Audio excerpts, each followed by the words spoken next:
Hello students. SST 9th class जिसमें civics का first chapter read कर रहे हैं, लोकतंत्र क्या, लोकतंत्र क्यों। अब तक हम लोकतंत्र क्या के बारे में काफ़ी सारी जो जानकारी थी, समझ थी अपनी, वो बना चुके हैं। उसके बाद हमने लोकतंत्र क्यों का जो टॉपिक है वो शुरू किया और उसमें लोकतंत्र के बारे में एक डिस्कशन पढ़ा। एक क्लासरूम के अंदर कैसा डिस्कशन होना चाहिए वो पढ़ा और उस डिस्कशन से काफ़ी सारी हमारे मन में नए विचार भी आए होंगे। उसके बाद हमने लोकतंत्र के विपक्ष में, यानी कि उसके खिलाफ, लोकतंत्र के खिलाफ जो बातें हैं वो कुछ पॉइंट हमने रीड आउट किए और फिर लास्ट में उन सब के कंक्लूज़न को जब हमने सब निचोड़ा तो हमें एक चीज़ महसूस हुई। भले ही लोकतंत्र में कुछ कमियां हों, लेकिन लोकतंत्र गैर लोकतंत्र से काफ़ी बेहतर है। ठीक है, अब हम पढ़ेंगे लोकतंत्र के पक्ष में तर्क। इसके पक्ष में मतलब इसको सपोर्ट करने वाले, लोकतंत्र को सपोर्ट करने वाले तर्क जो हैं, जो पॉइंट्स होंगे। चलिए रीड करते हैं। चीन में 1958 और 61 के दौरान पड़ा अकाल विश्व इतिहास का अब तक सबसे भयावह अकाल था। अंडरलाइन कर लेना, चीन में 1958 और 61 के दौरान पड़ा अकाल विश्व का सबसे भयावह अकाल। ठीक है, आगे। इसमें करीब 3 करोड़ लोग भूख से मरे। थोड़े लोग नहीं होते, 3 करोड़। एक देश के अंदर 3 करोड़ लोगों की मौत और वो भूख के कारण हो जाए तो एक बहुत अहम मुद्दा हो जाता है ये देश के लिए। आगे, उन दिनों भारत की आर्थिक स्थिति चीन से कोई बहुत अच्छी नहीं थी। मतलब हमारी स्थिति भी कोई ज़्यादा अच्छी नहीं थी चीन के कंपेयर में। फिर भी भारत में चीन के समान अकाल और भूखमरी की स्थिति नहीं आई। मतलब देखो, हम उनके जैसे इतने ज़्यादा अच्छी स्थिति में नहीं थे, लेकिन फिर भी उन वाली जो अकाल वाली स्थिति वो हमारे यहाँ नहीं हुई। अर्थशास्त्रियों का मानना है कि ऐसा दोनों देशों की सरकारी नीतियों के अंतर के कारण हुआ। अब ऐसा क्यों हुआ? जैसा कि हमने पढ़ चुके हैं, चीन में क्या है, चीन में गैर लोकतांत्रिक सिस्टम है और हमारे देश में लोकतांत्रिक सिस्टम था। ठीक है, तो ये अर्थशास्त्रियों के हिसाब से जो है वो बताया जाता है कि सरकार की जो नीति है ना, दोनों देश की नीतियों में काफ़ी फ़र्क था। भारत में लोकतांत्रिक व्यवस्था होने से भारत सरकार ने खाद्य सुरक्षा के मामले में जिस तरह से काम किया वैसा करने की ज़रूरत चीनी सरकार ने महसूस नहीं की। और वहाँ की सरकार ने खाद्य सुरक्षा के ऊपर ध्यान नहीं दिया। खाद्य सुरक्षा क्या होती है बेटा? जो हमारे खाने पीने की वस्तुएं हैं, लोगों को सही पौष्टिक भोजन सही मात्रा में और आसानी से उपलब्ध हो, उसके लिए जो भी कार्रवाई की जाएगी वो खाद्य सुरक्षा के अंदर मानी जाती है। तो हमारे देश ने उसके ऊपर फोकस किया और उस प्रॉब्लम को दूर करने के लिए काफ़ी काम किए, लेकिन चाइना ने ऐसा नहीं किया। अर्थशास्त्रियों का यह भी कहना है कि किसी भी स्वतंत्र और लोकतांत्रिक देश में कभी भी बड़ा अकाल और बड़ी संख्या में भूखमरी नहीं हुई है। ये लोकतांत्रिक देश की बात हो रही है कि वहाँ पर कभी भी बड़ी तादाद में ऐसा नहीं हुआ। आगे, अगर चीन में भी बहुदलीय चुनावी व्यवस्था होती, विपक्षी दल होता और सरकार की आलोचना कर सकने वाली स्वतंत्र मीडिया होती तो इतने सारे भूख से नहीं मर सकते थे। अब ये पॉइंट आज के दौर में बेटा मैं ये कहूँगा बहुत ही हमारी कंट्री के लिए एक जो सिचुएशन आजकल चल रही है उसके रिगार्डिंग अगर देखें तो बहुत ही काफ़ी स्टिक बैठता है। मतलब कि लोकतांत्रिक देश जो होते हैं, यहाँ पर ये कहता है कि अगर चीन में क्या होता, चीन में बहुदलीय व्यवस्था होती, अलग अलग पार्टी वहाँ होती, तो वो क्या करती, जो पार्टी सरकार बनाकर बैठी है उसकी जो कमियां थी वो उसके सामने उसको दिखाती और फिर उन कमियों को वो जो सरकार थी वो देखती, भी हाँ तुम्हारी कमियां उजागर हो रही हैं, सबके सामने आ रही है, ये विपक्षी दल तो तुम्हें छोड़ेगा नहीं। अब अपनी गद्दी को बचाए रखने के लिए वो क्या करेगा, वो कुछ ना कुछ कोशिश करता उनमें सुधार करने की। ठीक है, दूसरा पॉइंट, स्वतंत्र मीडिया। स्वतंत्र मीडिया क्या है? स्वतंत्र मीडिया ये है कि जो अच्छी बात है, अगर देश की सरकार कोई काम गलत कर रही है तो वो उस गलत काम को दिखाए, अच्छा कर रही है तो अच्छे को भी दिखाए। विपक्ष अगर सरकार की कमियों को उजागर करना चाहता है, लोगों के सामने लाना चाहता है, तो वो उसकी मदद करे, ऐसा होना चाहिए। ठीक है, ऐसा चाइना में नहीं हुआ, तो उस वजह से वहाँ पर भूखमरी की ज़्यादा पनपी। अगर ये सारी चीज़ें होंगी जो मैंने अभी बताया कि विपक्षी दल होना चाहिए, बहुदलीय चुनाव व्यवस्था होनी चाहिए और स्वतंत्र मीडिया होनी चाहिए, तो वहाँ भूखमरी की स्थिति नहीं होगी, क्योंकि उस सरकार को डर रहेगा। देखो, जो डर होता है ना, मन में डर, वो हमें अच्छा करने के लिए क्या करेगा, प्रेरित करेगा। अगर हमारे अंदर एक पनिशमेंट का डर बना रहे। ठीक है, आगे यह उदाहरण लोकतंत्र को सर्वश्रेष्ठ शासन पद्धति बताने वाली विशेषताओं में से एक को बहुत स्पष्ट ढंग से सामने लाता है। ठीक है, मतलब क्या है, मतलब सीधा है भाई, लोकतंत्र क्या करता है, लोकतंत्र बहुदलीय व्यवस्था विकल्प लेकर आता है। बहुदलीय व्यवस्था लेकर आता है, मतलब विकल्प लेकर आता है लोगों के सामने, हमारे सामने विकल्प है। दूसरी बात, विकल्प के साथ एक और, बहुदलीय व्यवस्था में क्या होगा, विपक्षी दल सरकार की आलोचना कर सकता है और मीडिया भी सरकार की आलोचना कर सकता है। आगे, लोगों की जरूरत के अनुरूप आचरण करने के मामले में लोकतांत्रिक शासन प्रणाली किसी भी अन्य प्रणाली से बेहतर है। आप जब लोकतांत्रिक और गैर लोकतांत्रिक मतलब सरकार का कंपैरिजन करते हो, तो आपको क्या दिखेगा, जैसी जरूरत लोगों को है। देखो, जरूरत दोनों देशों में है, लोकतांत्रिक देश में भी लोगों की अपनी जरूरतें हैं और गैर लोकतांत्रिक में, लेकिन कौन सा देश उन जरूरतों को पूरा कर पा रहा है, वो फैक्टर जब चेक करेंगे ना, तो लोकतांत्रिक देश मिलेगा।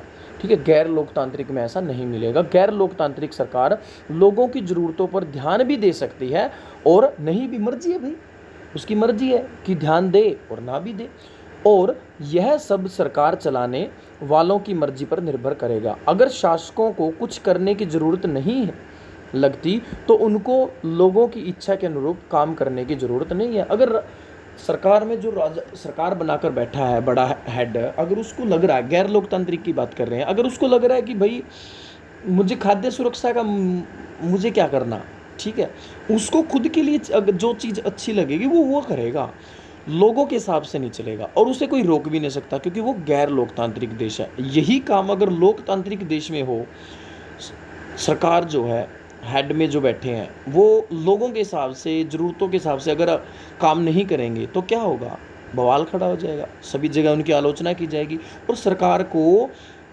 बदलने तक की नौबत भी वो ला सकते हैं। ठीक है, आगे बढ़िए। पर लोकतंत्र में यह जरूरी है कि शासन करने वाले आम लोगों की ज़रूरतों पर तत्काल ध्यान दे, तत्काल मतलब उसी समय। ठीक है, लोकतांत्रिक शासन पद्धति दूसरों से बेहतर है क्योंकि यह शासन का अधिक जवाबदेही वाला स्वरूप है।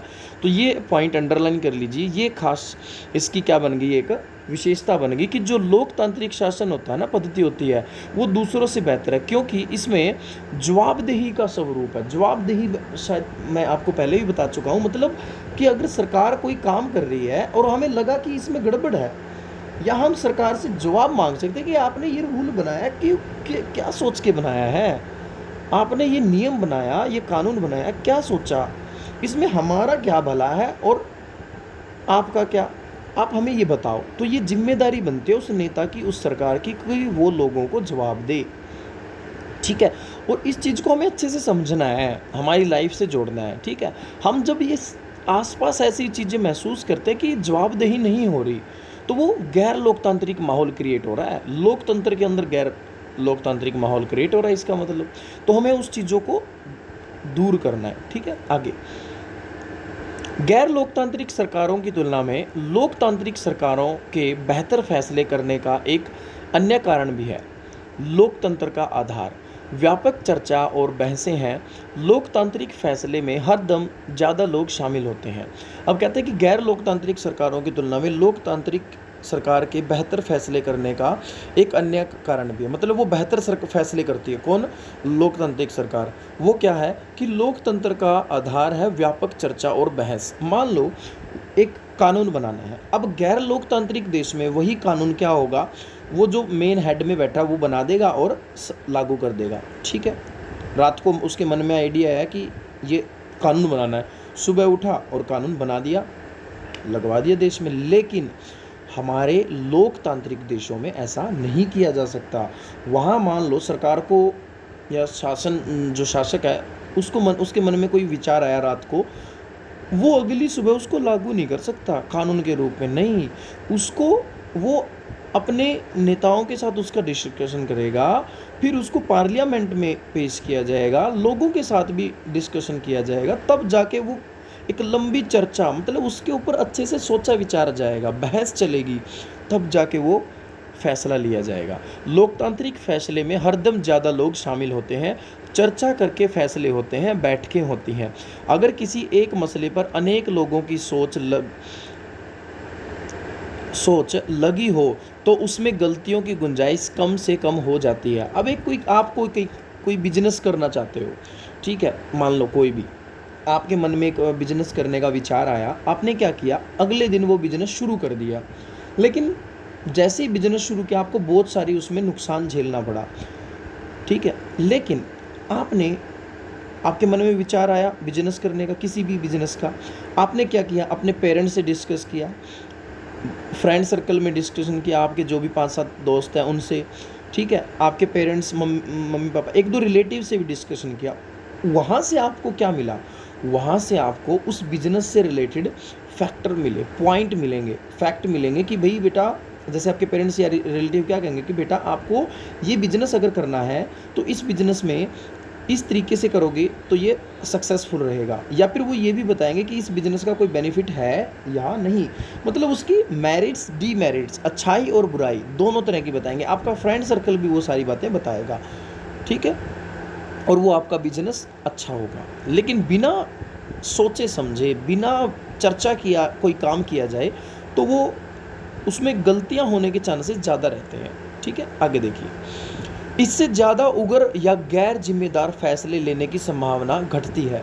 ज़्यादा उग्र, मान लो सरकार ने कोई फैसला ले लिया, अब वो ज़्यादा उग्र कब होगा, उग्र मतलब लड़ाई झगड़े वाला। कई बार सरकार कोई कानून बना देती है तो उसके विपक्ष में लोग खड़े हो जाते हैं कि भाई ये तो तुमने गलत कर दिया। अब वो जो लोग खड़े हैं ना, वो ज़्यादा आक्रोश में कब आएंगे, जब उनसे बिल्कुल भी इस बारे में कोई चर्चा न की जाए, ठीक है। लोगों से डिस्कशन होगा तभी उस चीज़ को अगर लाया जाएगा तो लोग अपने आप क्या रहेंगे। कुछ लोगों को हो सकता है उस बाद में वो खिलाफ हों, लेकिन इतने भड़कीले नहीं होंगे, ठीक है। गैर जिम्मेदारी वाला फैसला नहीं माना जाएगा। इस प्रकार लोकतंत्र बेहतर निर्णय लेने की संभावना बढ़ाता है। इसको भी अंडरलाइन कर लीजिए, ये दूसरी विशेषता है, मतलब दूसरा तर्क है। पहला तर्क हमने क्या पढ़ा, पहला तर्क हमने अभी ऊपर पढ़ा कि जो लोकतांत्रिक शासन है उसमें जवाबदेही है, शासन सरकार जो है, सरकार लोगों के प्रति जवाबदेही है, ठीक है। दूसरा पॉइंट हमने पढ़ा कि लोकतंत्र बेहतर निर्णय लेने की संभावना बढ़ाता है, ठीक है। आगे तीसरा तर्क क्या है, लोकतंत्र मतभेदों और टकरावों को संभालने का तरीका उपलब्ध करवाता है। मान लो कोई मतभेद हो जाता है, टकराव है किसी तरह का, तो लोकतांत्रिक देश में उसको हैंडल करने के चांसेस, संभालने का एक ना कोई मेथड मिलेगा। गैर लोकतांत्रिक में मुश्किल है। चलिए अब उसके बारे में रीड करते हैं। किसी भी समाज में लोगों के हितों मतलब भलाई और विचारों में अंतर होता ही है। जैसे भाई मैं तो ये कहता हूँ कि फैमिली के अंदर भी होता है, हो सकता है आपके विचार, आपके पापा के विचार अलग हों, आपकी मम्मी के, आपके भाई के विचार आपसे अलग हों, ठीक है। तो ऐसे ही समाज के बारे में कह रहा है कि समाज में जो लोग होते हैं ना, लोगों के हित होते हैं और जो उनके विचार होते हैं उनमें काफ़ी अंतर होता है। भारत की तरह भारी सामाजिक विविधता वाले देश में इस तरह का अंतर और भी ज़्यादा होता है। अब हमारा देश तो विविधता से भरा पड़ा है और सामाजिक विविधता भी हमारे देश में बहुत है, ठीक है। तो इसका मतलब अगर सामाजिक विविधता हमारे देश में ज़्यादा है तो इस तरह का हित और वैचारिक अंतर हमारे देश में और भी ज़्यादा मिलेगा। अलग अलग इलाकों में अलग अलग समूह के लोग रहते हैं, विभिन्न भाषाएं बोलते हैं, उनकी धार्मिक मान्यताएं अलग अलग हैं और जातियां भी जुदा जुदा मतलब अलग अलग। दुनिया को ये सभी अलग अलग दृष्टिकोण से देखते हैं। अब हर धर्म का व्यक्ति दुनियादारी को अलग दृष्टि से देखेगा, जाति वाला व्यक्ति अलग दृष्टि से देखेगा, अलग भाषा वाला, सबका अपना अपना दृष्टिकोण है, अपना नज़रिया है सबको देखने का, और उनकी पसंद में भी अंतर है, पसंद में भी अंतर होगा। ठीक है, आगे एक समूह की पसंद और दूसरे समूह की पसंद में टकराव भी होता है। कई बार देखते हैं, मान लो कोई भी टॉपिक है या कोई व्यक्ति है, वो एक समुदाय को पसंद आ गया, लेकिन दूसरा क्या है, दूसरा उसके विपक्ष में खड़ा, भाई इसको तो हम पसंद नहीं करते, छोड़ देंगे नहीं इसको। ठीक है, तो क्या हो गया, अब जो उसको पसंद करता है और जो उसको पसंद नहीं करता, दोनों समुदायों के बीच में क्या होगा, झगड़ा होगा। हम बहुत बार देखते हैं नेताओं की वजह से हमारे बीच में झगड़े हो जाते हैं। ठीक है, कोई नरेंद्र मोदी को पसंद करता है, कोई राहुल गांधी को पसंद करता है। अब जो राहुल गांधी को पसंद करता है और जो नहीं करता, उनके बीच में वो कई बार आपस में झगड़ जाते हैं। ऐसे ही मोदी के ऊपर कई बार आपस में झगड़ा हो जाता है हम लोगों के बीच। ऐसा नहीं होना चाहिए वैसे। ठीक है, हमें अपने विचार, ठीक है भाई, कोई किसी, सबके अपने अपने अपना अपना दृष्टिकोण है, नज़रिया है। ठीक है, तो वो उसके हिसाब से उसको देख रहा है, इसलिए उसमें टकराव नहीं होना चाहिए। आगे देखिए, ऐसे टकराव को कैसे सुलझाएंगे। इसे ताकत के बल पर सुलझाया जा सकता है। जिस समूह के पास ज़्यादा ताकत होगी वह दूसरे को दबा देगा और कमज़ोर समूह को इसे मानना होगा। क्या ये अब तरीका ठीक है, ताकत वाला, कि जो भाई जिसका दबदबा ज़्यादा है वो उसकी बात मानी जाएगी और जो कमज़ोर है वो उसको दबा देगा, कहेगा भाई चुप बैठ जा, ठीक है, हम तुमसे ज़्यादा शक्तिशाली हैं, बोलने नहीं देंगे। तो ये इस तरीके से, क्या अब ये मेथड ठीक है? नहीं, लेकिन इससे नाराज़गी और असंतोष पैदा होगा। अब जो वो कमज़ोर तबका था वो क्या करेगा, वो नाराज़ हो जाएगा उससे, उस समूह से, और उसमें असंतोष होगा, अनसेटिस्फाइड फील करेगा वो, उसके अंदर ही अंदर वो जूझता रहेगा अपने आप से। ठीक है, ऐसी स्थिति में विभिन्न समूह ज़्यादा समय तक साथ नहीं रह सकते। फिर क्या वो उस समूह के साथ अपना तालमेल बिठा पाएगा? ऐसी सिचुएशन में कभी भी नहीं हो सकता। लोकतंत्र इस समस्या का एकमात्र शांतिपूर्ण समाधान उपलब्ध करवाता है। लोकतंत्र में कोई भी स्थायी विजेता नहीं होता और कोई स्थायी रूप से पराजित नहीं होता। मतलब क्या है कि कोई ज़रूरी नहीं है लोकतंत्र में परमानेंटली भाई उसी को पसंद किया जाएगा। ठीक है, और कोई ज़रूरी नहीं है कि उसको बार बार हराया जा रहा है, हर बार हराया ही जाएगा, कि हो सकता है वो जीत भी जाए। ठीक है, वो तो उसके काम के ऊपर डिपेंड करेगा ना। आगे लोकतंत्र में कोई, ये हो गया सेंटेंस, विभिन्न समूह एक दूसरे के साथ शांतिपूर्ण ढंग से रह सकते हैं। अब उससे क्या होगा, उससे फिर वो आसानी से साथ में तालमेल बना रहेगा। भारत की तरह विविधता वाले देश में लोकतंत्र ही एकजुट बनाए हुए है। ठीक है, बेहतर सरकार और सामाजिक जीवन पर प्रभाव के हिसाब से ये तीन तर्क लोकतंत्र को काफ़ी मजबूत करते हैं। अब ये तीनों तर्क क्या करते हैं, लोकतंत्र को मजबूत करते हैं। अब आगे क्या कहता है, लेकिन लोकतंत्र के पक्ष में सबसे मजबूत तर्क उससे बनने वाली सरकार के कामकाज से जुड़ा नहीं है। यह तर्क लोकतंत्र और नागरिकों के रिश्ते का है। मतलब ये नहीं कि जो सरकार बनी है लोकतंत्र से, उसके कामकाज से जुड़ा हुआ है। सही जो मजबूती है, जो सही मिलती है लोकतंत्र को, ये जो लोकतंत्र का सबसे मजबूत तर्क है वो यही है कि लोकतंत्र और नागरिक, इन दोनों के बीच में रिश्ता कैसा है। लोकतंत्र में नागरिकों की जो हैसियत होती है वह किसी व्यवस्था में नहीं होती। अब जहाँ लोकतांत्रिक व्यवस्था होगी ना, वहाँ लोगों की इज्जत होगी, वहाँ जनता की अपनी एक अच्छी भूमिका होगी। ठीक है, उनका सम्मान होगा। लेकिन गैर लोकतांत्रिक में जनता का कोई रोल ही नहीं है, तो उनकी क्या वैल्यू होगी, कोई वैल्यू नहीं होगी। यही बात यहाँ है। अगर इस व्यवस्था में बेहतर फैसले लेने और उत्तरदायी सरकार चलाने का काम न भी हो, तब भी यह दूसरों से बेहतर है। लोकतंत्र नागरिक का सम्मान बढ़ाता है। अंडरलाइन कर लीजिए, ये भी इसके पक्ष में एक तर्क है। लोकतंत्र राजनीति समानता के सिद्धांत पर आधारित है। मतलब राजनीति में सब बराबर है। यहाँ सबसे गरीब और अनपढ़ को भी वही दर्जा प्राप्त है जो अमीर और पढ़े लिखे लोगों को है। तो इससे क्या मिलेगा, इससे हमें एक इक्वलिटी मिलेगी, समानता मिलेगी। ठीक है, आगे लोग किसी शासक की प्रजा न होकर खुद अपने शासक हैं। मतलब लोग ये नहीं है, हम जो जनता है कि हम किसी राजा की प्रजा हैं, नहीं, हम खुद ही शासक हैं। ठीक है, हम खुद ही राज कर रहे हैं। अगर वे गलतियां करते हैं तब भी वे खुद इसके लिए जवाबदेह होते हैं। मतलब अगर हमने गलत सरकार चुन ली है तो भी हम खुद के प्रति जवाबदेह हैं, या फिर हमने उनसे हम जवाब मांग सकते हैं। अब नेता बनते हैं। नेता कहाँ से बनते हैं? कोई बाहर से थोड़ा आता है, हमारे बीच में से ही होते हैं ना। ठीक है, आगे लोकतंत्र के पक्ष में आखिरी तर्क यह है कि लोकतांत्रिक व्यवस्था दूसरों से बेहतर है क्योंकि इसमें हमें अपनी गलती ठीक करने का अवसर मिलता है। अब चलो भाई, होगी गलती, गलत नेता चुना गया, कोई बात नहीं, मौका मिलेगा तब उस गलती को सुधारा जा सकता है। तो लोकतंत्र गलती को ठीक करने का अवसर प्रदान करता है। ठीक है, जैसा कि हमने ऊपर देखा, इस बात की कोई गारंटी नहीं है कि लोकतंत्र में कोई गलती नहीं हो सकती। किसी भी किस्म की सरकार इस बात की गारंटी नहीं दे सकती। इस मामले में लोकतंत्र का लाभ यह है कि इसमें गलतियों को ज़्यादा देर तक छुपाए नहीं रखा जा सकता। इन गलतियों पर सार्वजनिक चर्चा की गुंजाइश लोकतंत्र में है। अब अगर गलती हो रही है ना, तो उसकी सार्वजनिक चर्चा भी की जा सकती है। सिर्फ लोकतांत्रिक देश में सभी लोग मिलकर डिस्कशन करेंगे, भाई ये तो गड़बड़ हो गई हमसे, ठीक है, आगे, और फिर इनमें सुधार करने की गुंजाइश भी है। इसका मतलब यह है कि या तो शासक समूह अपना फैसला बदले। अब उसमें दो चीज़ें आती हैं, या तो जो सरकार से गलती हो गई है वो अपना उस फैसले को बदल ले, वरना फिर क्या करेगा, जो वो जनता है वो सरकार को बदल देगी। ठीक है, उनके पास ऑप्शन है। या शासक समूह को ही बदला जा सकता है। गैर लोकतांत्रिक सरकार को में ऐसा नहीं किया जा सकता, चाहे वो कितनी गलती करे, कितनी मनमानी करे, लोग कुछ नहीं कर सकते भाई।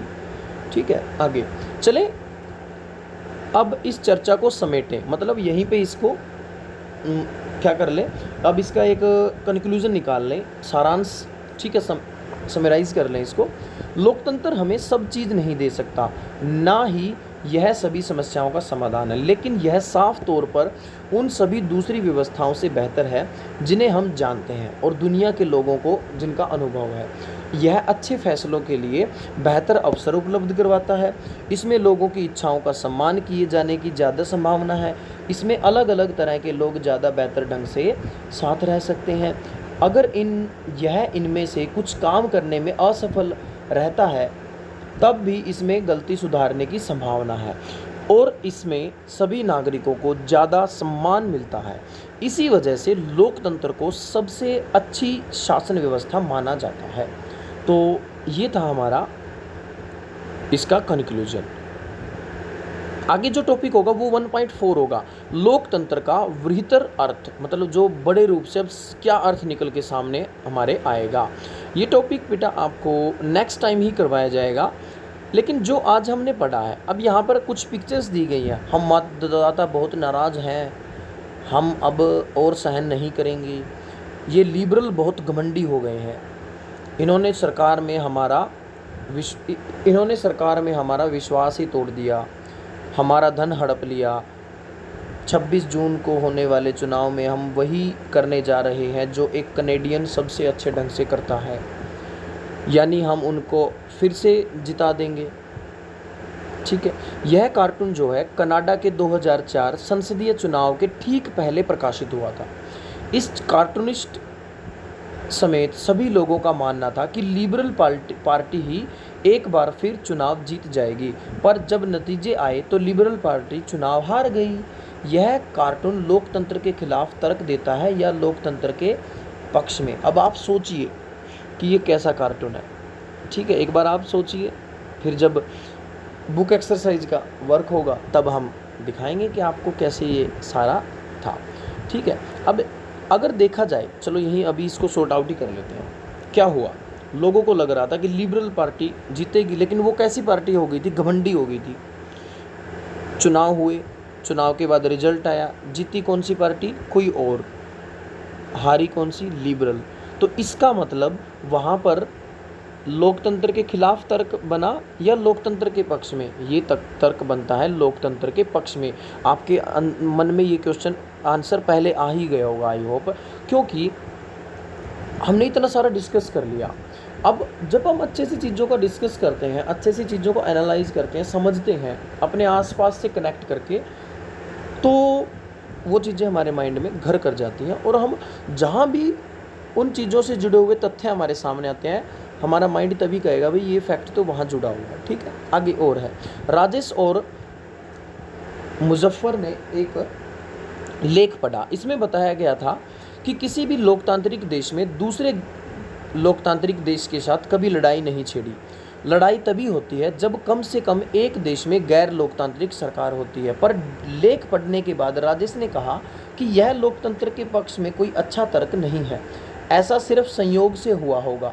यह संभव है कि भविष्य में लोकतांत्रिक देशों के बीच युद्ध हो। मुजफ्फर का कहना था कि ऐसा सिर्फ संयोग से नहीं हो सकता। लोकतंत्र में जिस तरह से फैसले लिए जाते हैं उसमें युद्ध होने का आदेश काफ़ी कम हो जाता है। इन दोनों के विचारों में से आपकी सहमति किसकी तरफ है और क्यों? तो ये तो अगर देखा जाए भाई, तुमने इतना सारा ये टॉपिक ये छोटा सा ये पढ़ लिया ग्रीन कलर में जो दिया हुआ था, और उससे पहले हमें इतना कुछ हमने पढ़ा है लोकतंत्र के बारे में। तो आप में से आपके विचार किसकी तरफ रहेंगे? ठीक है, ये आप मुझे इस वीडियो के कमेंट बॉक्स में आंसर दोगे कि आप किसके पक्ष में हो। ठीक है, राजेश के पक्ष में हो या मुजफ्फर के पक्ष में, ये मैं आपके ऊपर छोड़ता हूँ। ठीक है, और लास्ट में जब सबके कमेंट हो जाएंगे, नेक्स्ट वीडियो में मैं आपको बताऊंगा कि मेरा विचार किसकी तरफ है। ठीक है, क्योंकि हमने चैप्टर पढ़ा, उससे हमारी विचारधारा बनी है। अब उस विचारधारा में जो भी एग्जाम्पल उठाए जाएंगे तो वो आप देखो, उस विचारधारा से मैच करवाओ। ठीक है, तो ये था आज का टॉपिक। आई होप आपको अच्छे से समझ में आया होगा और मज़ा भी आया होगा पढ़ने में। सिविक्स थोड़ी शायद आपकी कोशिश की जाती है मेरी तरफ से कि मैं आपको इंटरेस्टिंग वे से करवाऊँ। ठीक है, और इसमें इंटरेस्ट बनाओ, ज़रूरी भी है, मैं हर बार ही कहता हूँ। क्योंकि जब हम हिस्ट्री, सिविक्स ये चीज़ें पढ़ते हैं ना, तो उससे हमें देश के बारे में पता चलता है। ठीक है, और आज के समय में देश के लिए देश की जानकारी रखनी बहुत अच्छी मतलब ज़रूरी भी है और अच्छी बात भी है। Thank you, have a good day.